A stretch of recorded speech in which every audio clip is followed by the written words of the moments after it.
TMI입니다. 일본에는 한국 막국수가 없어요. 하지만 일본식 냉라면에 간장 소스가 원래 있는데 거기에 김치랑 미림 정도만 들어가면 막국수 맛에 어느 정도 가까워지는 것 같습니다. 일본이 요즘 한국식 김치에 빠진 사람들이 많다 보니까 이런 막국수를 만들어주면 굉장히 좋아하더라고요. 그리고 일본도 요리를 잘하는 남자에 대한 호감도는 월등합니다. 외모만으로 모든 게 결정되는 느낌의 한국과는 달리 외모만이 아니라고요? 아직도 듣는 얘기는 외모는 외모 같던데 그거야 뭐 저도 듣는 사람들이 한정적이니까 잘 모르겠지만 아무튼 일본에서는 못생겼다고 해도 바로 눈살 찌푸린 여자는 생각보다 적습니다. 뭐 있긴 하지만 그런 여자는 오히려 친해져도 곤란하니까 뒤도 돌아보지 않고 도망가시면 됩니다. 하지만 대부분 상대를 존중해서 싫은 타입이라고 해도 들어주는 사람들이 많기 때문에 외모에 자신 없는 분들이라면 최대한 요리 솜씨를 갈고 닦아서 그런 사람들의 위장을 잡아주시기를 바랍니다. 맛집을 잘 찾아서 소개해주는 것도 좋지만 강렬한 인상을 주는 태주꾸리 요리가 아닐까요? 자기가 요리를 대접할 수 있는 공간도 많으니까 참고를 하시길 바랍니다. 일본 쉐어하우스에서 살면서 재미난 경험도 많았는데요. 주인 아줌마랑 친해지면서 굉장히 재미있는 일을 많이 한 것 같습니다. 주인 아줌마가 한국 음식을 좋아해서요. 제가 가끔 김치찌개라던가 김치볶음밥 같은 걸 만들어주고 같이 정원에서 주인 아저씨 가족들이랑 먹기도 하면 아주 좋아해 하더라고요. 그리고 삼겹살 파티를 하고 남은 기름을 김치랑 밥을 넣어서 볶음밥으로 해주기도 하고요. 김치 국물을 만들어서 일본식 냉라면에서 부어서 막국수처럼 먹는 방법이라던가 참 이것저것 많이 해먹고 즐겁게 놀았던 것 같습니다. 그리고 뭐 오큘러스 가지고 재미있게 사용하는 방법이나 드론 가지고 지붕 점검하는 방법도 알려주고 이런저런 재미난 일들이 많았던 것 같네요.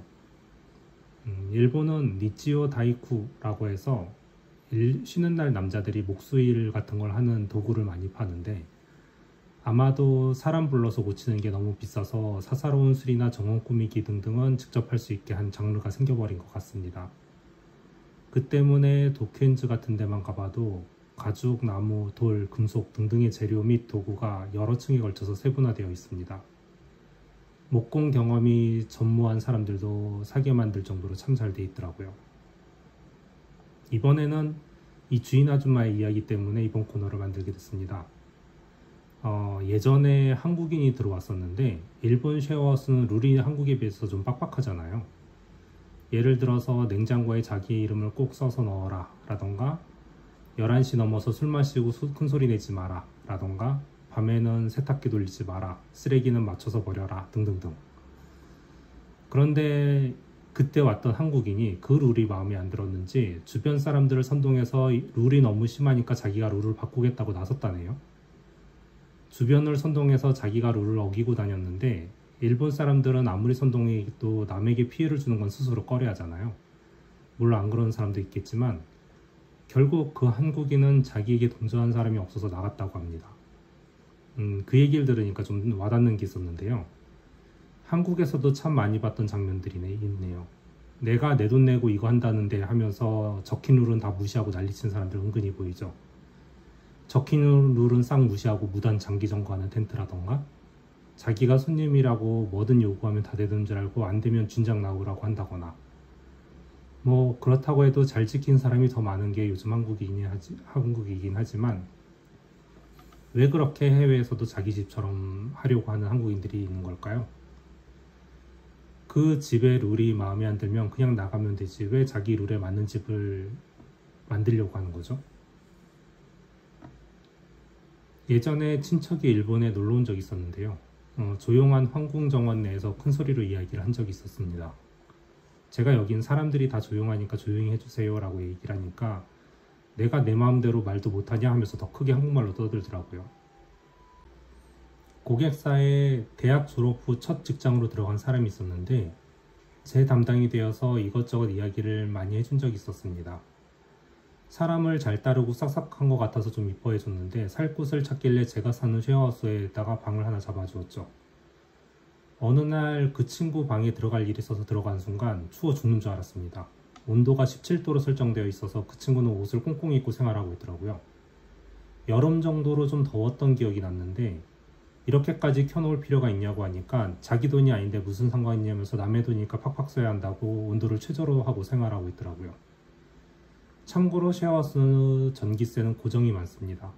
그래서 이런 사람들이 늘어나는지 요즘은 종량도 보이긴 하네요.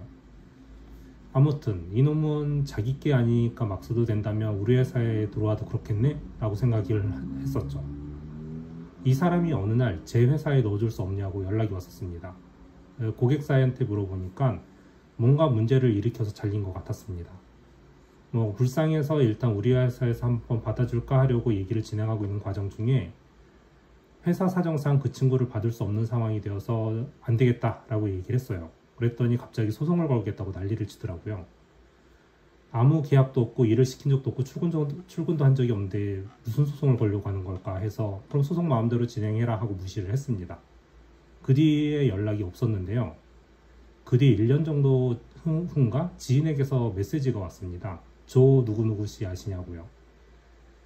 그 사람이 고객사에서 잘리고 우리 회사에서 소송한다고 난리치고 간 사람이라고 하니까 지인이 자기네 면접에 들어왔었는데 일본 경험이 있어서 제게 혹시 아냐고 연락을 했다가 잘 청구하겠다고 했습니다. 결국 이렇게 또 돌고 돌게 되는 거 아닌가 싶네요. 또 하나 생각이 나는데요. 요거는 조금은 상관이 없긴 하지만 제가 일본에 온 지 얼마 안 돼서 돈도 없었던 시절이었습니다. 그래도 뭔가 살 게 있으면 언제나 요도바시로 가서 차곡차곡 요도바시 포인트 카드를 몇 년을 거쳐서 6만 포인트를 모았죠. 한 친구가 한국에서 놀러 왔습니다. 그리고 요도바시 포인트 카드 있냐고 해서 포인트 카드를 빌려줬죠. 그랬더니 나중에 돌려받아서 보니까 포인트가 130포인트 정도밖에 안 남았더라고요. 그래서 내가 여기 있는 6만 포인트 정도 있는데 어떻게 된 거냐 라고 하니까 보통 정상이라면 자기가 썼다고 6만 원을 주던가 하지 않나요? 근데 이 친구는 그 포인트 정도 가지고 왜 그러냐 그러고 역으로 화를 내더라고요. 그게 정말 어이없었습니다. 포인트를 모으는데 그때 얼마나 고생했는지 아냐고 하니까 친구 사이에 뭘 이딴 걸 가지고 째째하게 구냐고 하고 무시하고 돌아가더라고요. 그 뒤에 연락조차 제가 안 했는데 10몇 년이 지나서 얼마 전에 다른 친구가 제 연락처를 그 친구한테 알려줘서 갑자기 연락이 왔습니다. 일본에 오겠다고 연락이 왔는데 그때 예전에 6만원어치 내 돈 쓴 거 아냐고 하니까 기억이 안 난다면서 자기 말만 하네요. 이런 친구를 친구라고 불러야 할지 이런 인간을 만나줘야 하는지 잘 모르겠습니다. 이 친구는 워낙 부자라서 돈 감각이 없는 것은 알겠지만 그게 돈 없을 때 저의 기분을 몰라도 된다고 생각하는 거는 맞는지 모르겠어요.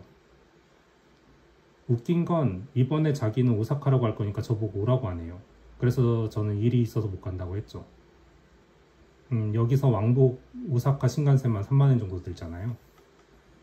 제게 잘해주는 친구들이 오면은 오키나와라고 해도 가겠지만 이런 사람한테 제가 돈과 시간까지 쓰기엔 너무 아깝다는 생각이 듭니다. 안에서 새는 바가지가 밖에서 샌다고도 하죠. 외국으로 오는 한국인들 중에 한국에서도 열심히 사는 사람들은 일본에서도 다름없이 열심히 사는 것 같습니다. 하지만 한국에서 대충 살다가 못 버틴 사람이 일본에 온다고 하면 대충 사는 게 바뀌지 않는 것 같아요. 저의 경우는 한국에서 못 버텨서 왔던 이곳이 너무 좋아서 살기 좋은 상황이 되었지만 잘 하려는데 못 버티는 것과 제멋대로 살려는데 그게 안 돼서 도망온 것은 전혀 다른 것 같습니다. 일본에서의 한국인의 위상을 높이려고 노력을 많이 하고 있는데 가끔 한국인은 저렇구나 하면서 떨어뜨리게 만드는 분들 때문에 속이 상하네요. 사이가 가까울수록 예절을 지켜야 한다고 저는 배워왔습니다. 그리고 그건 진리라고 생각하면서 제 행동의 기준이 되어 있습니다.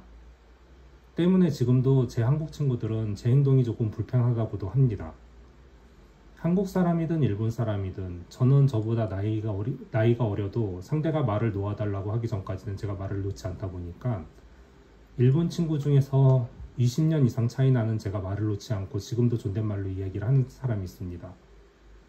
그러면서도 가끔 만나서 이야기하면 만나자마자 다메구치, 반말이라고 하는데요. 다메구치를 쓰는 사람은 상대를 존중하는 느낌이 안 드는데 요즘 일본 젊은이들 중에서도 만나자마자 나이를 묻고 바로 반말하는 사람이 많아서 싫다고 하네요. 일본 친구를 사귀고 싶은 분들은 참고를 하셨으면 합니다. 물론 친밀감을 위해서 말을 놔줬으면 좋겠다고 하는 일부인도 있으므로 그 상대가 말을 놓아주기를 바랄 때까지는 존칭을 붙여주는 게 매너가 아닐까요? 사람은 이렇게 서로를 존중하면서 신뢰가 쌓여간다고 생각을 합니다. 여러분은 손절해야 할 친구라고 불리는 사람이 주변에 얼마나 있나요? 끝.